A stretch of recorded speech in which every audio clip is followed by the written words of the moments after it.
നമസ്കാരം. വാർത്തകളിലേക്ക്. മലപ്പുറം ജില്ലയിലെ തേഞ്ഞിപ്പലം കോഹിനൂരിലുണ്ടായ ദാരുണമായ വാഹനാപകടത്തിൽ 3 പേർ മരണപ്പെട്ടു. ദേശീയപാത 66-ൽ നിർത്തിയിട്ടിരുന്ന ലോറിയിലേക്ക് കാർ ഇടിച്ചുകയറിയാണ് അപകടം സംഭവിച്ചത്.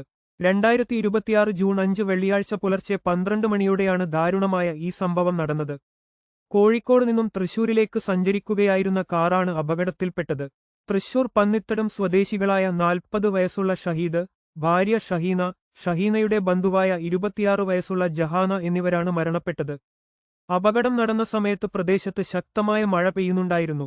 നിയന്ത്രണം വിട്ട കാർ റോഡരികിൽ പാർക്ക് ചെയ്തിരുന്ന ലോറിയിലേക്ക് അതിശക്തമായി ഇടിച്ചു കയറുകയായിരുന്നു. വിവരമറിഞ്ഞയുടൻ പോലീസും അഗ്നിരക്ഷാസേനയും നാട്ടുകാരും ചേർന്ന് രക്ഷാപ്രവർത്തനം നടത്തി. ഏറെ പണിപ്പെട്ടാണ് കാറിനുള്ളിൽ കുടുങ്ങിയവരെ പുറത്തെടുത്തത്. ഗുരുതരമായി പരിക്കേറ്റ മൂവരെയും ഉടൻ തന്നെ ആശുപത്രിയിലെത്തിച്ചെങ്കിലും പുലർച്ചെ 1:30-യോടെ മരണത്തിന് കീഴടങ്ങുകയായിരുന്നു. കൂടുതൽ വാർത്തകളും തത്സമയ വിവരങ്ങളും വേഗത്തിൽ അറിയാൻ ഞങ്ങളുടെ ചാനൽ സബ്സ്ക്രൈബ് ചെയ്യൂ. നന്ദി, നമസ്കാരം.